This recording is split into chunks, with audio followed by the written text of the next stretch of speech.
அப்படின்னா ஆபிரகாம் தசோபாகு கொடுக்கும்போ உள்ள உட்கார்ந்து ஈசாக்கு கொடுக்கறான், உள்ள உட்கார்ந்து யாக்கோபு கொடுக்கறான், ஆபிரகாமுடைய அறையில உட்கார்ந்து யாரும் கொடுக்கறான்.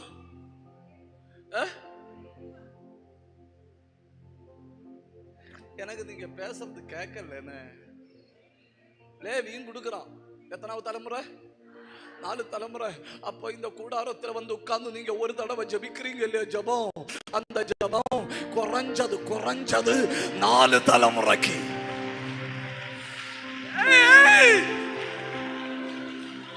கண்ணா மூடு பாட்டி.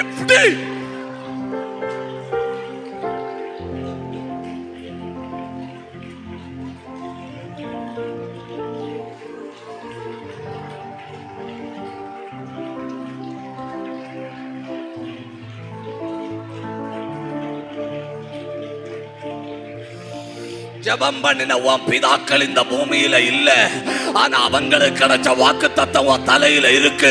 உபவாசம் இருந்த உன் தாய் உயிரோட இல்ல, அவங்க மேல விழுந்த வாக்கு தத்தம் உன் மேல இருக்கு. என் கண்ணை மூடி பச்சு பிடிங்க. ராகத்தார ஹத்தாரா ரியாந்தர பந்தர பலவா ரேந்தல் பிரௌடப துரபலபரபா.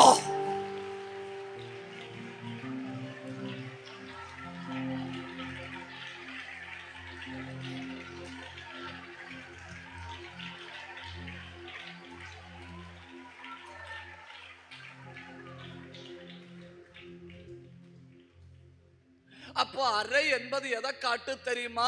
நான் ஒரு இங்கிலீஷ் வார்த்தை தான் சொல்லுவேன், நீங்க தமிழ்ல சொல்லி தரணும். என்ன அறை என்பது ஹெரிடிட்டரிய காட்டுது.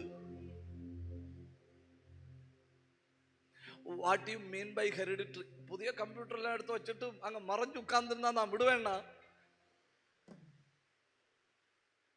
Hereditary what you mean by your honour? நீங்க இன்னும் அங்கே 50 இன்ச்சு டிவி வச்சுட்டு உட்கார்ந்து இருந்தாலும் நாம் வரும்போ எல்லாம் உங்களுக்கு டியூட்டி தான்.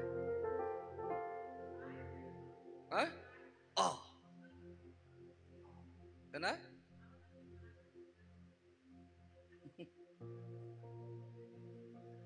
ஜப குறைவுதான். நாளைக்கு கொஞ்சம் கூடுதல் ஜெபம் பண்ணிட்டு வரேன். அப்ப பாரம்பரியமா செயல்படுகிற 5 காரியம் உண்டு. எத்தனை உண்டு? 5. டக்கு டக்குன்னு எழுதணும். 1 ஹெரிடிட்டோரியல் கர்ஸ். ஹெரிடிட்டோரியல் கர்ஸ் பாரம்பரிய சாபம்.